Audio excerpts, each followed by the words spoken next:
Тогаш добро утро за сите.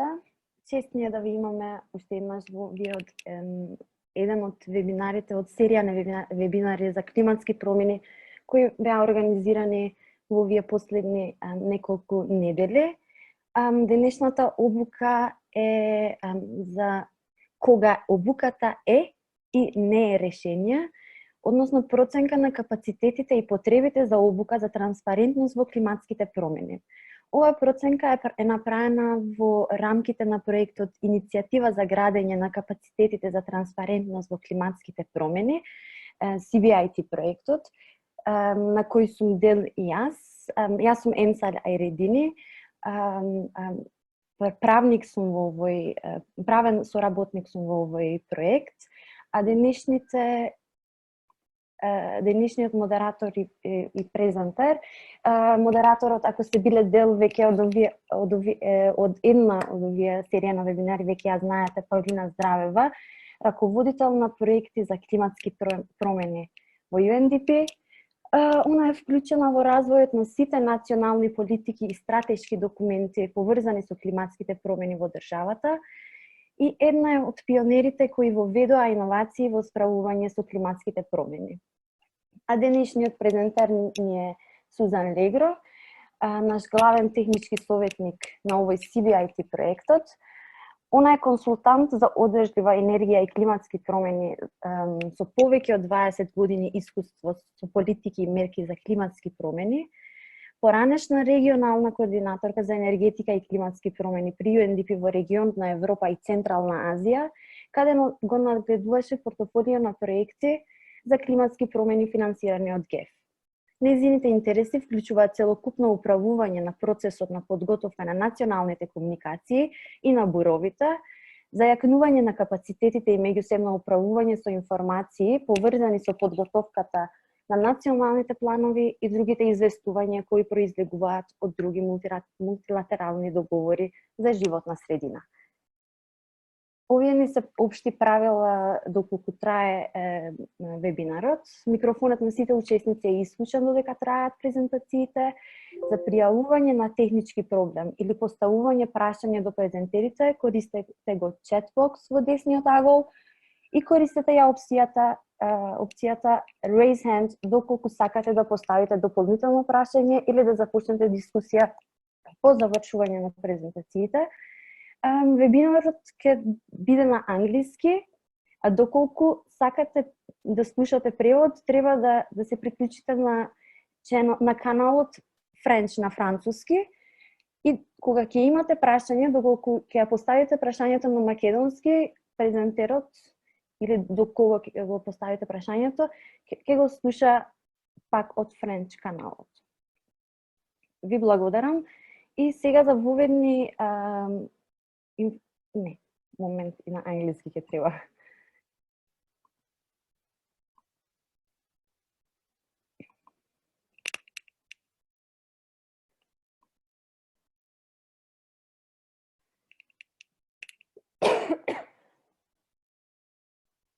Good morning, everyone. It is an honor to have you all here in this webinar. One of the webinars from the series of webinars for climate change that have been taking place throughout the past few weeks. Today's webinar is about when training is and is not a solution. Capacity and training needs assessment for transparency in climate change. This assessment was made within the framework of the project Capacity Building Initiative for Transparency, the CBIT project, which I'm also part of. I'm Emsal Aјredini, a legal associate in this project. And today's moderator is Pavlina Zdraveva, the project manager in climate change related projects in UNDP. She is involved in the development of all national policies and strategic documents related to climate change in the country. She is also one of the pioneers who introduced innovation in tackling climate change. And our presenter today is Susan Legro, our Chief Technical Advisor in the CBIT project. She's Senior Consultant on Sustainable Energy and Climate Change with more than 20 years of experience with climate change policies and measures. Former Regional coordinator on energy and climate change at UNDP in the Europe and Central Asia region, where she oversaw the portfolio climate change project funded by the Global Environment Facility.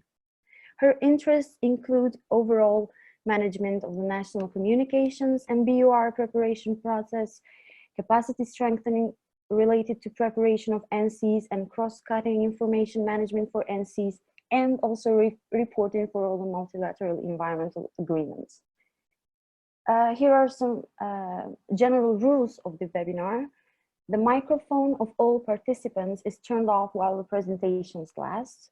To report a technical problem or ask a question to the presenters, use the chat box in the right corner.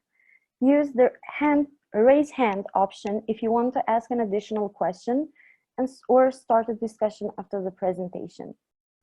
The webinar will proceed in English, and while participants have questions which will be directed to the presenter or to anyone else in Macedonian, then if you don't understand, you can check the interpretation from the channel, French channel. You can have the translation in English. Now, to make her introduction, I will give a word to Pavlina, and thank you. We hope we will have a productive and fruitful webinar and a discussion. Thank you very much, Emsal. I will give just a short introduction that led to this webinar today. So we are one of the countries that are implementing projects related to capacity building and transparency related to climate change. We have started with this project last year.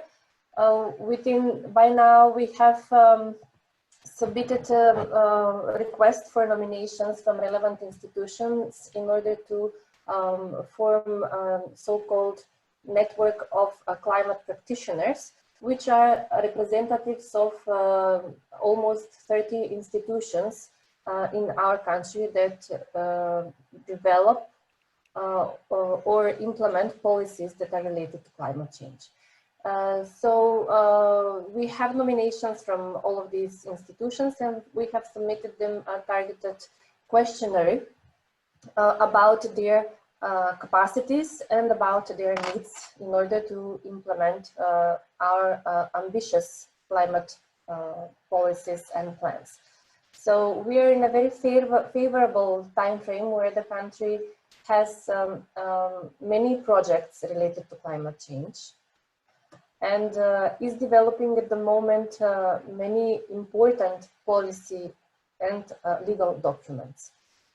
Within these projects, various questionnaires and capacity building needs were analyzed. Also, most of the ministries have functional specification about their internal staff related to various areas, including maybe climate change. So we have developed a questionnaire that is complementary to all the other efforts that are currently undergoing in the country. So Susan will discuss a little bit more about the findings of our assessment and how it differs from other current initiatives in this area. And afterwards, we can have a short discussion. As Emsal already said, if you want to follow the presentation on Macedonian, please click the French channel. Susan, the floor is yours. Thank you so much, Pavlina, and good morning, everyone. It is a real privilege to be able to present these results to the network, and in part because the results are largely based on a survey that represents your expertise. So I'd like to thank you. I was in Skopje in late January, and it's hard to believe that that was fewer than 4 months ago. And I would really like to thank Pavlina and her team for making this virtual return trip to Skopje possible. I am going to change to my screen. Here we go, should work. And tell you a little bit about our training needs assessment. Okay, the purpose of the training needs assessment, as Pavlina mentioned, was really to assess the capacity needs for climate change MRV and then also to make recommendations about how to address them. Our Could main you question specify what MRV is? Sorry. Yes, of course, sorry, measurement, reporting, and verification. With the idea really being that we needed to know what has to happen for individuals in order for them to be able to do continuous measurement, reporting, and verification. Okay, so the process that we used for the training needs assessment is a standard approach, and it's an approach that is used in public sector organizations and private sector organizations. As you can see, the first step is identifying goals. Why would we want to increase people's capacity? Capacity to do what? The second step is determining the skills needed to meet those goals.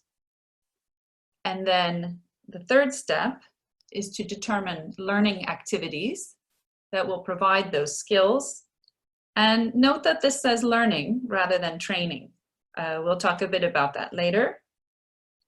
And then the fourth step is to really customize the approach to the people who will be participating. One other thing I'd like to clarify is the sort of focus of this needs assessment. We really looked at individual capacity. So the skills and capacity of individuals to do the types of work they need to do for climate change MRV. As you can see, there are 3 levels of capacity. The broader levels at the base, this institutional capacity, those are things like the policies and laws that are required, right, to carry out climate action. And the middle level, organizational capacity, that refers to organizations having the mandate, the sufficient numbers of staff, and the funding. So we felt that the EU-funded study on administrative capacity that was released earlier this year really focuses, I think, primarily on organizational and institutional capacity needs. So we felt it would be helpful to focus on individual capacity needs. And now I'll walk you through the assessment. Okay, as I said, our first step was to identify the goals. And we said, training for what? Dear, do we have a? Yes, okay. As you can see, these are the requirements for Article 13 of the Paris Agreement. And as you can see, they are broad and they are diverse for reporting. It's necessary to have greenhouse gas inventories according to specific regulations, adaptation communication, and then, of course, also tracking progress towards the nationally determined contributions, or NDCs, with the ultimate goal of setting and achieving an ambitious target for climate change. So the thing that we will keep in the back of our minds throughout is, what do individuals need to be able to work towards this goal? And then the more immediate goal were the targets that we have set as part of the CBIT project. And these indicators are used globally with all of the different CBIT projects around the world. And they cover 2 things. One is the quality of the systems for MRV. And there, the target is a rating of 7, which is a high rating internationally. And that is saying that you'll be able to do measurement regarding greenhouse gases broadly and with acceptable methodologies.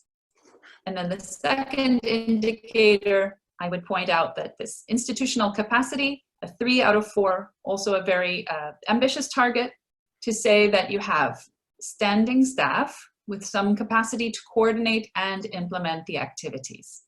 So that is sort of the goal for the project, is to provide training to meet those targets. Okay, our second step was to determine the skills that we needed to meet these goals. And here we used 2 different approaches. One was to look at the baseline using a desk review of different documents, and then to do a survey. The survey, I think, is particularly important for us because we received 26 responses. It was a 13-question survey with open-ended questions asking about capacity needs and also about training and experiences with training. And we had 17 of the 26 responses were from government officials, and others were NGOs. There were responses from research institutions and responses from international organizations. And this is all within North Macedonia.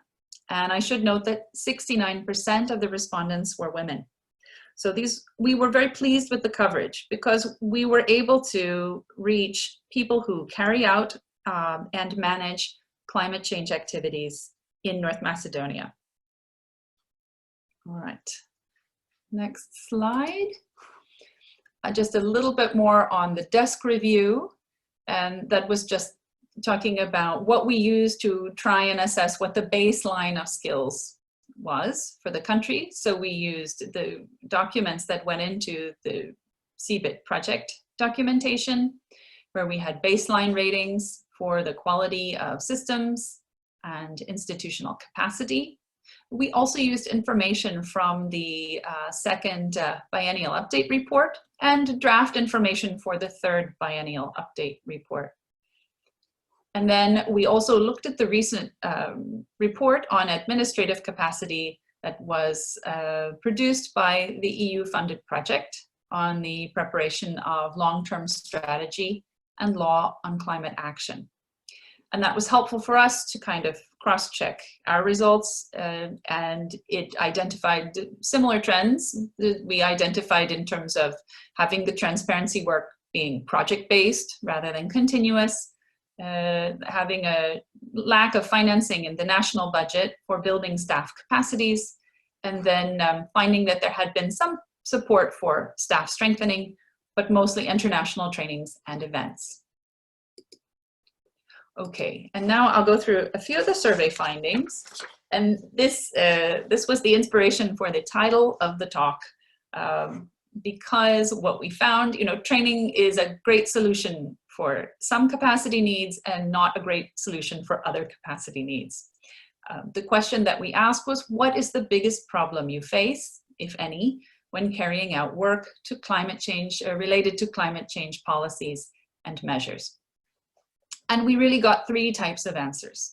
The first set of answers were problems that could be addressed with learning activities or training.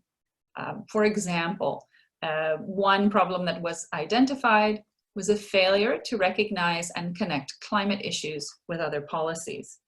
And that is really something where you can provide training on concepts of how climate change is linked, or briefings, or other types of learning activities. So that's something that could be addressed by training.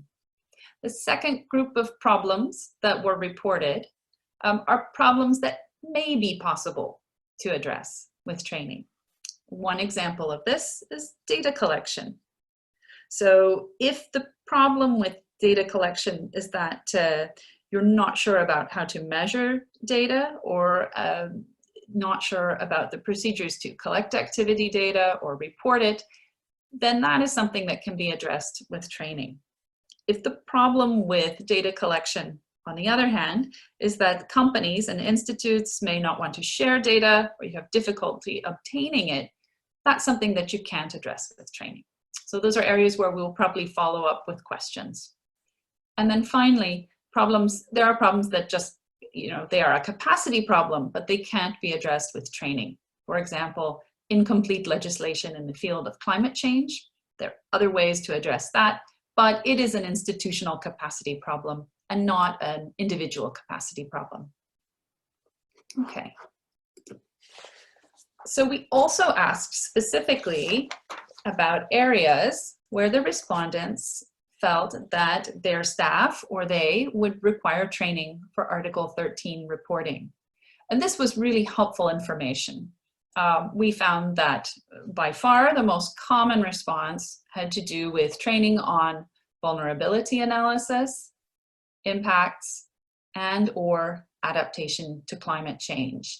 As you can see, 14 different respondents, people were able to give more than one response, and that's why there are more than 26 responses, but this was the most common. And I think that's understandable, simply because there aren't the same types of highly specific guidelines yet for adaptation communication and reporting on adaptation for the upcoming biennial transparency report that there would be for inventories. And the other, I think, common area, the second most frequently selected area, was calculation of the greenhouse gas emissions. And I think that is also understandable because as you move to higher reporting tiers and you're doing more work on that, the methods get more complicated. So I think that's a natural phenomenon. But what it told us is that I think we need fairly sophisticated training on concepts and processes related to adaptation and also to the inventories, and then have a subset of training with fairly specialized needs that may be sort of on-call assistance or special specific targeted report for particular experts in areas such as water, agriculture and land, or transportation. Okay. Finally, the last step we did when we looked at the survey needs is to just cross-check and make sure that these needs are aligned with our big goal. And fortunately, the self-assessed needs aligned very well with the goals. The training that was being requested, it really, reflects the kind of big picture where the country needs to go in terms of climate change MRV.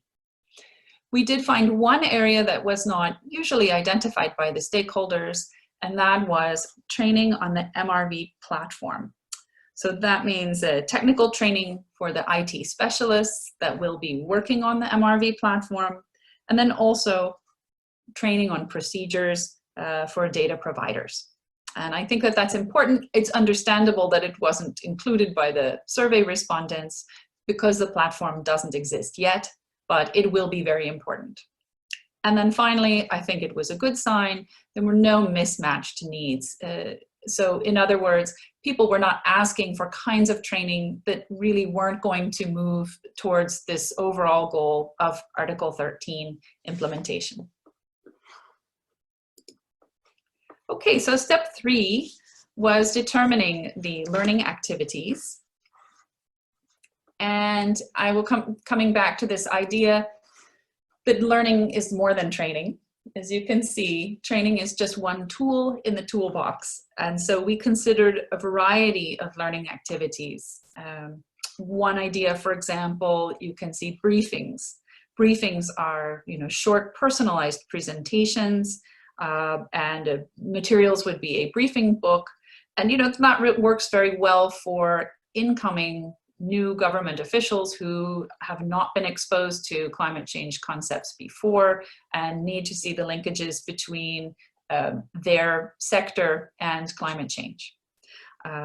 Other types of tools, twinning and networks. I think we may come back to this in the questions and discussion section, but these are really areas in twinning. I think you're all familiar with twinning, where there's a partnership between an institution, 2 institutions or more, to exchange experiences.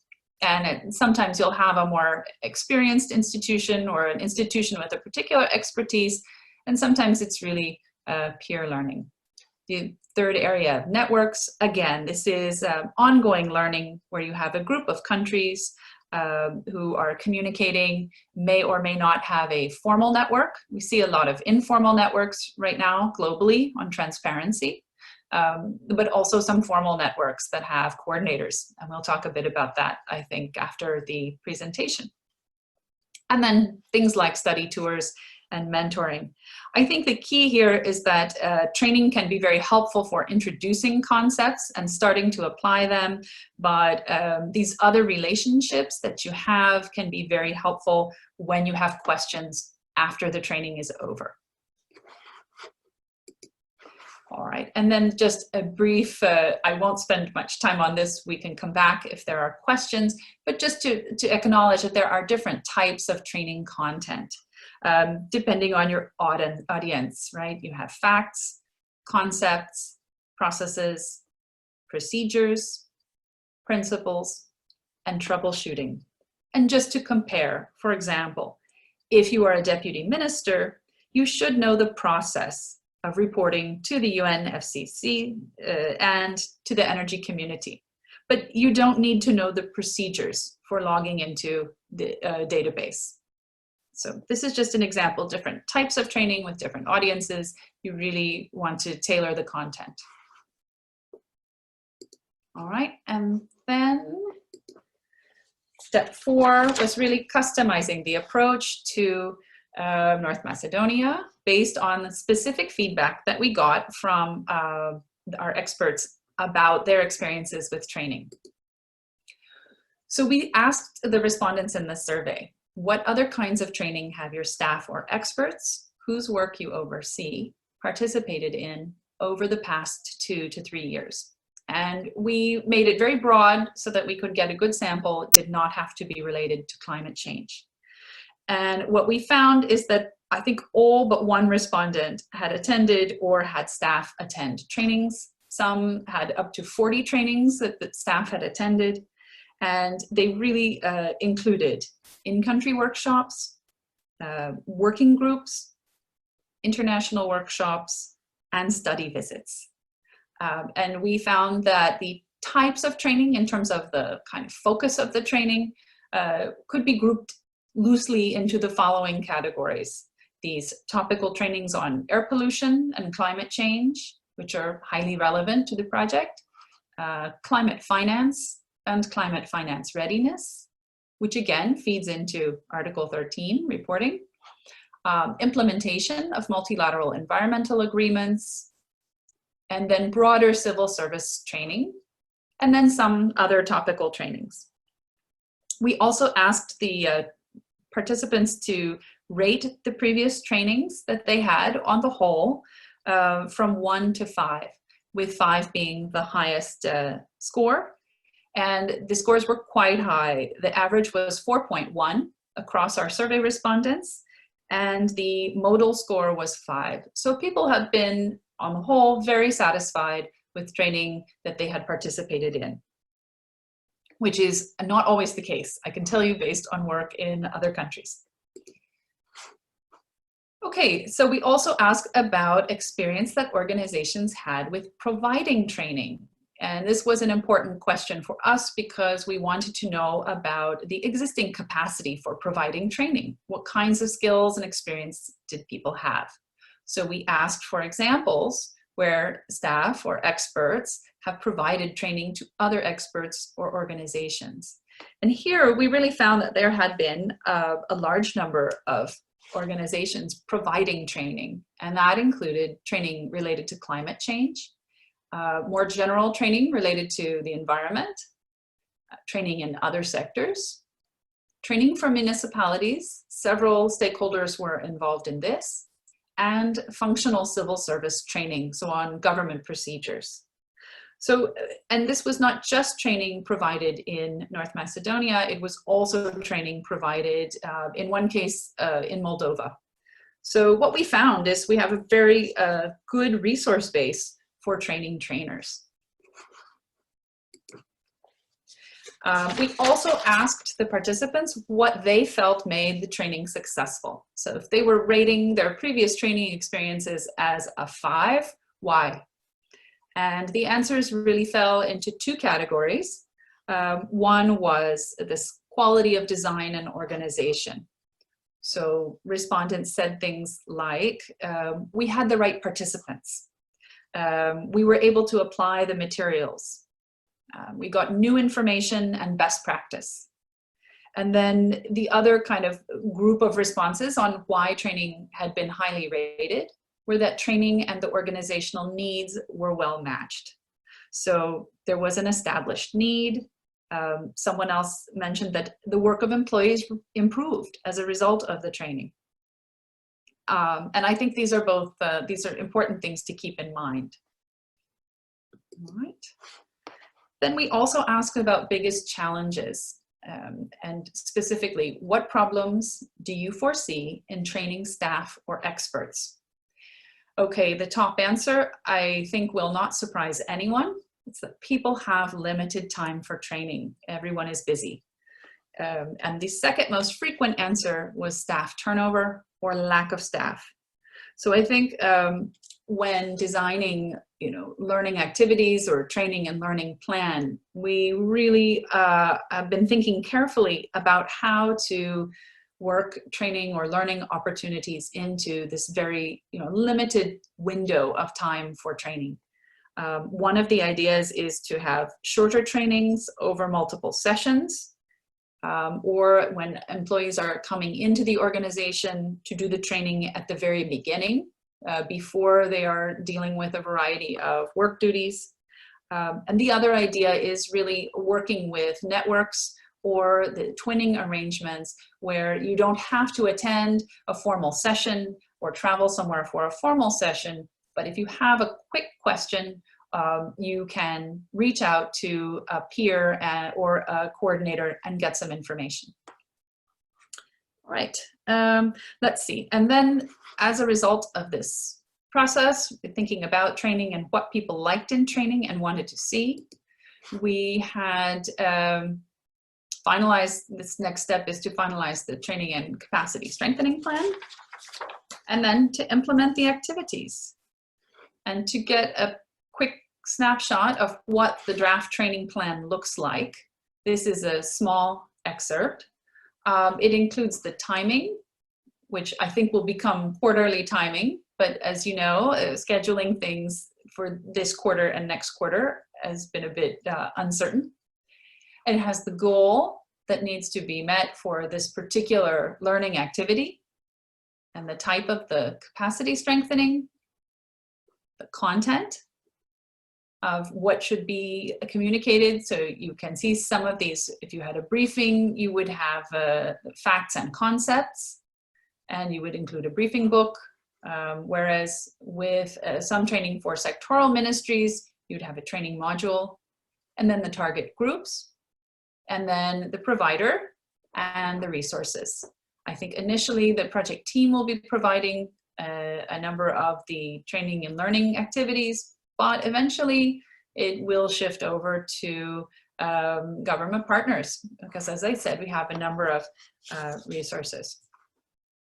Okay, finally, we had a few other recommendations, and that, of course, is to consider the impact of the global COVID-19 pandemic on potential training activities. Previously, as the survey respondents mentioned, a lot of the training was done through international meetings or workshops.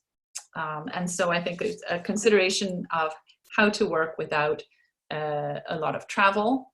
I think this webinar is a perfect example of how people can be flexible. And then the other point is really not to reinvent the wheel and to take advantage of existing training modules and other resources. So I just mentioned a few here, and we really hope to expand the resource list for training modules in different sectors. So for this list, we had the CBIT global platform, which is really a platform that is designed to support all of the different national CBIT projects. I think at this point there are 56 and then that have been approved. And then also the global support program. There is a Western Balkans and Eurasian network. And so we may hear from the network coordinator in a moment. And then the UNFCCC has a great deal of training materials on inventories, and UNITAR has training on women's leadership in diplomacy and climate change. So you see there are a wide variety of resources. Okay, I think that is it for me, and thank you very much for your attention. And I think we can start questions and discussion. Thank you very much, Susan. The presentation really caught the attention of everyone, I guess. So I would, before we start with the discussion, I would just like to summarize one of the most important things that I really found very relevant for us and the current situation. One of them is the challenges, which is mostly the staff turnover. This is an example also within our network of climate practitioners, which encompasses some people that work very long time on climate change related issues and are knowledgeable, and some really quite new. They're for the first time introducing with this area and the challenges and our work and ambitious plans. So I think that maybe the first step would be to kind of set within the network of national practitioners one standard, so the newcomers could learn from those that are experienced. Then in what is because it is very much important, because in order to implement our climate ambitious policies, we really need experienced staff in the institutions. So because the legislation and policy that the Ministry of Environment and Physical Planning is developing as a ministry that is responsible for climate change policies should be mainstreamed in other relevant ministries. We invest a lot of efforts, a lot of time, a lot of people to develop a path towards low carbon future, but all of our data and suggestions are based really on scientific data and research. So when we have invested so much time in order to say, for example, that the Ministry of Agriculture should, I'm just putting this as an example, the Ministry of that people should transfer, that the farmers should transfer to more sustainable practices that maybe include a specific information like the depth, where to plant, which plants to plant, how frequent to fertilize or to irrigate, with what amount of water, and suggesting some measures that maybe will introduce new, more climate adaptive species. And then the Ministry of Agriculture should know these issues in order not to give submissions for something that is quite opposite. I don't say that that is the case, but I'm just trying to get the picture to you. Natasha has one comment. Please, if you want to speak, you can also raise your hand. If you want to speak on Macedonian or write a question in Macedonian, please do. Susan can hear it on the French channel. We have one question from Natasha Markovska. Thank you for providing very useful insights on training needs. It was very interesting to see the results from your desk assessment regarding the MRV quality and the institutional and organizational capacities in the country. Can you please elaborate more on the methodology used for this assessment? Susan? Okay, yes, because we had a fairly limited amount of time to do the Susan, assessment. Can you hear me? Yes, we can hear you, but maybe it would be good so if you could share the screen again with your presentation, and if you need to back up some of the slides, maybe you can go back and forth. Here we go. All right, let me go back to the beginning. All right, there we go. Okay. Okay, so the methodology, right, we had the two, as I said, maybe you're asking specifically about the desk review, because as I said, as we had a limited amount of time, we had to look at existing official sort of documentation of existing capacity. So that came from the biennial update reports, then in terms of external sources, the EU report on administrative capacity needs, and then also the documentation that was compiled during the CBIT project preparation period. So that involved stakeholder meetings and stakeholder validation workshop and feedback from people we got there. Does that answer the question? Thank you, Susan. But you came up with some quantitative figures. If you go on the next slide, can you go, please? Yes. It says baseline quality of MRV systems. It's 5 out of 10, right? And institutional capacity for transparency is 2 out of 4. So it would be very interesting for us to see how you come up with these quantitative figures. By checking all the documents you mentioned, but again, you have a very specific marks assessments for these two.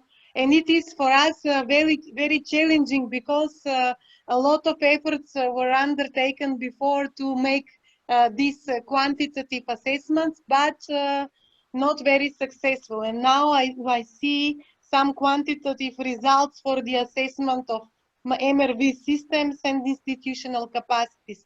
So it would be very much, for me at least, but I hope it would be of interest for everybody else to know what kind of methodology, what is measured. You have this, you mentioned the documents, but then what you look into these documents in order to be able to come with quantitative figures for assessment. Right. No, it's a good question. And unfortunately, I think I will have to disappoint you because it is not a methodology that I would say is a kind of global best practice. It is simply the current practice that is used by the GEF when countries apply for the CBIT project funding. So I can show you, it is a narrative scale. There are some, I don't think it's ideal in terms of validity, but it is currently the only way to compare CBIT projects across countries that exists. So let me find it. I've got, let me put new share. All right, I should have it in, let's see if this works.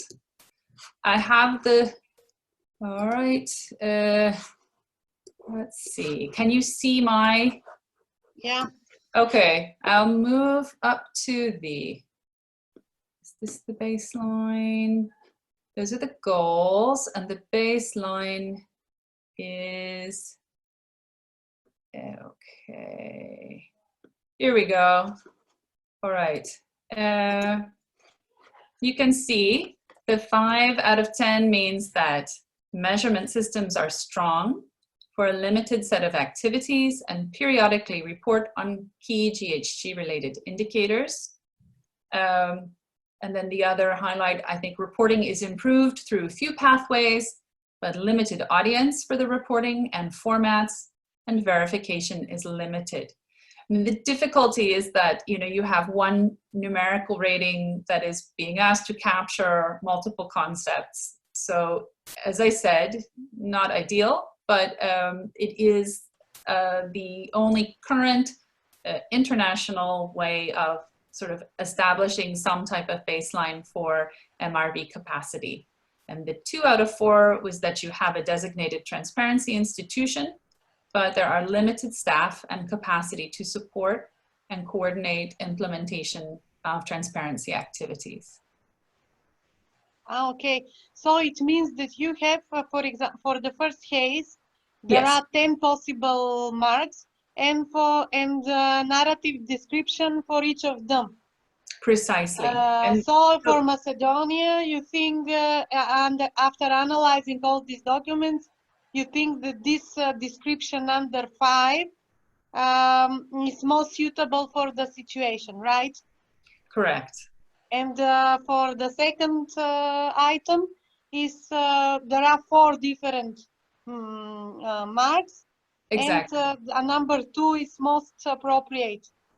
Right, and then you can see, obviously, dividing all countries into 1 of 4 groups is, obviously, it has some constraints, right? but as I said, it is the one way that the GEF uses to measure progress across the countries, just so that they can compile a global snapshot of where sort of countries are as a whole. Thank you, Susan. It answers my question very well. Okay, good. Thank you. Teodora would like to speak more about the relation between education and capacities. Teodora, please. Thank you, Pavlina. Thank you, Susan. Thank you for your excellent presentation. I would like maybe to propose to see under the chapter on recommendation, to recommend some relation between need on formal education within the country, because due to some other assessments, we are aware that that part of educational system related to climate change issues is lacking in the country. So maybe capacities could be somehow related with the need for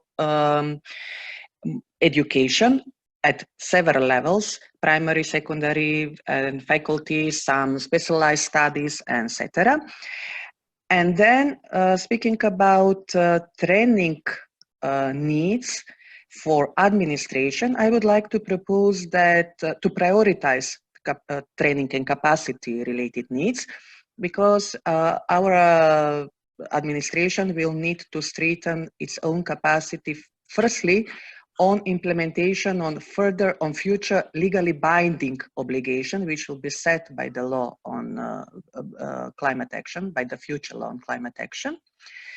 And then also it is important to underline the need for revision or updating of documents for each of the administrative body related with the systematization of the works on policy public servants, because they need to be obliged to train themselves. Otherwise, you will lose training capacity somewhere in the air. They will be spread afterwards, so there will be no sustainability of the process. So I think that under recommendation chapter, those two somehow need to be reflected. Thank you for the time being. Thank you, Teodora. I wanted to ask, okay, thank you. What do you think, I mean, this is for all the participants, would it, making a training modules within the obligatory trainings that civil servants should do within the Ministry of Information would be a more sustainable solution, or do you think that training done by other outsourced entity would be more efficient? I may, Pavlina, I think that both approaches are needed, because you need different stakeholders to be included in the whole story. You need public servants, yes, but you also need not public servants, scientists, you need academia, you need civil society organization, and other public. So I think that both ways can be used, but first we need to know who we are training. So maybe that you establish already that network of practitioners, or the future legally binding set national council for climate change, or something else. Some sustainable structure need to be trained, not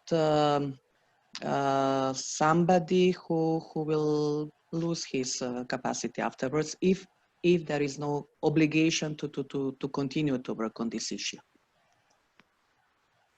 Okay. Any other questions?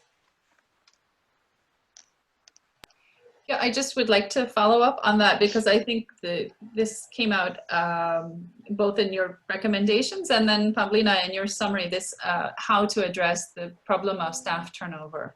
And I agree, it is a common problem across CBIT project countries.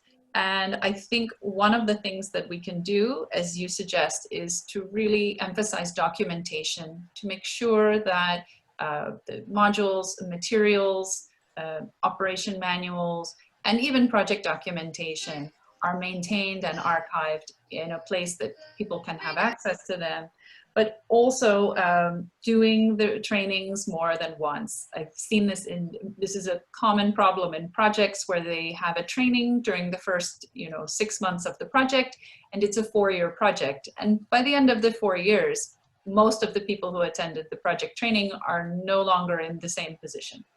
So in this project, we have budgeted for training that will be available, essentially repeat training, so that when you have new people coming in who need the same technical skills, they can receive that training. And then I think the other idea also, because of staff turnover at a higher level, when you have a new administration, that you can address some of this with briefings and essentially making sure that people understand what the issues are very early in their job and saving the time of, having to wait until it becomes an interest or priority. Thank you. Can I add something, Olgica speaking? Yes, please. The institutional... Olgica, would you be able, yes, please, to introduce? Sorry, my name is Olgica Apostolova. I am working on the gender issues within the climate change, but I can see some overlapping in the structural and methodological approach towards the institutional memory, which is one of the biggest problems, let's say in our country, but I think everywhere. So providing and ensuring institutional memory should be systematically addressed, for which I mean that as Theodora said, that maybe some legally binding methods should be introduced for all the administrative staff at different levels, as well as introducing that open method of coordination or open process of coordination where the other people from academia, from private sector, business sector, and NGO as well sector should be invited. So introducing legally binding methods for trainings and for transferring the knowledge when the administrative officers or other higher level officers are changed or replaced. Because within the gender story, there is introduced that online, not online, yes, but online system for training, basic and advanced training, which all the gender focal points should get that training in order to proceed their work. Still, I think that maybe thinking of setting some institutional structures like sectors or maybe focal points, or in each ministry, even local communities and municipalities, which will work on climate change, should be appointed. So they will be responsible for maintaining that institutional memory. I don't know if I was clear, but I just wanted to make a comparison between the gender machinery and to introduce some sort of climate change machinery, institutional, on central and local level.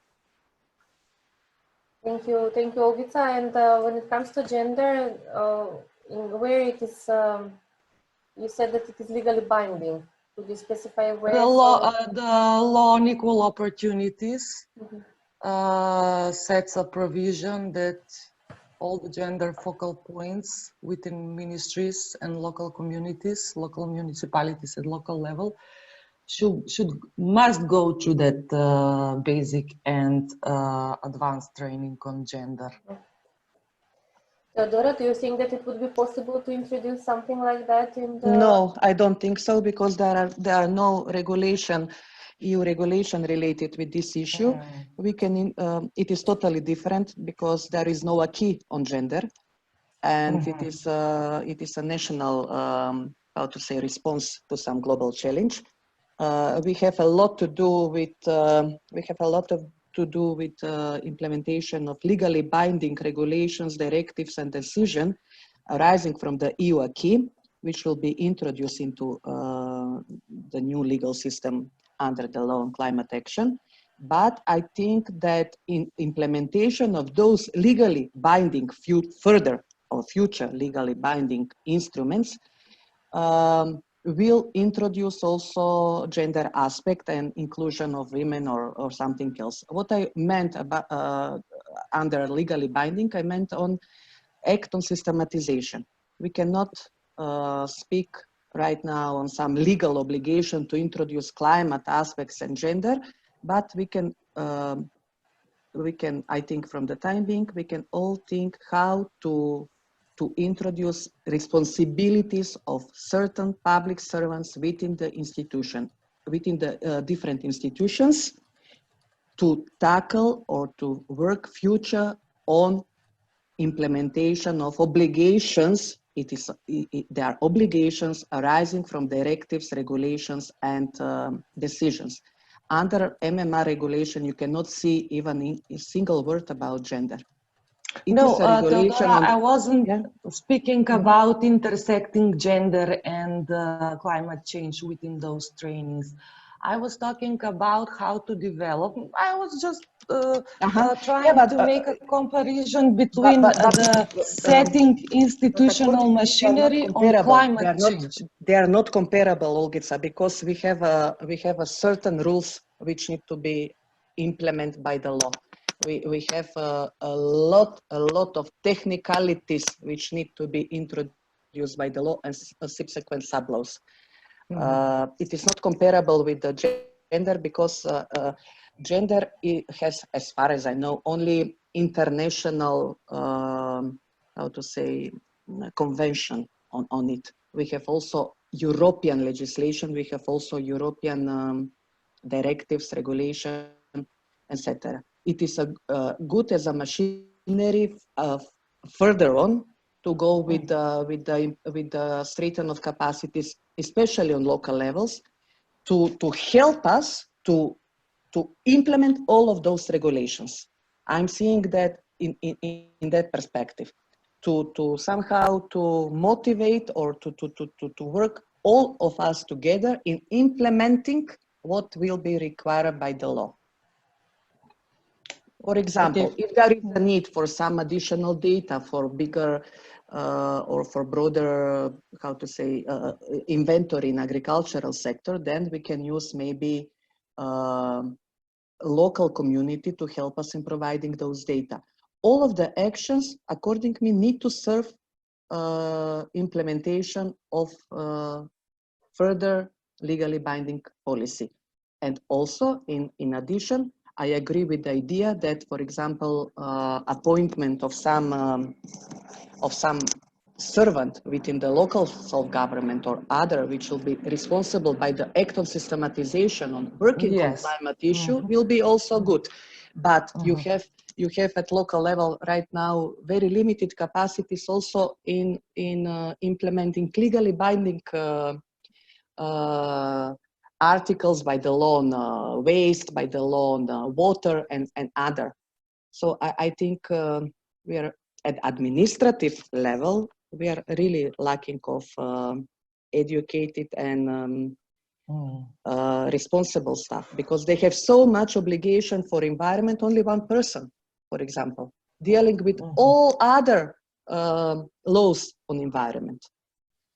So it will be very difficult, but we will continue. Definitely, we have not only administration on place, we have other target groups, we can work with other target groups also, all in one in achieving our broader goal.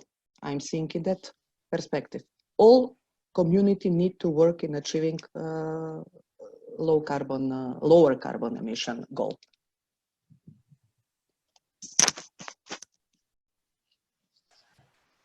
Okay. I would like to propose Susan to send to the table again with your report to the people that were invited for this webinar, and give them, and for, let's say by the end of next week, to take a look at the trainings and the training plan that has been proposed, and to suggest some corrections if needed, if that is okay with all of you. And maybe then you can finalize afterwards the training plan, so we can start the implementation. Would it be okay with everyone? That's fine with me. Okay, would someone else like to? Naodite, would you like a word?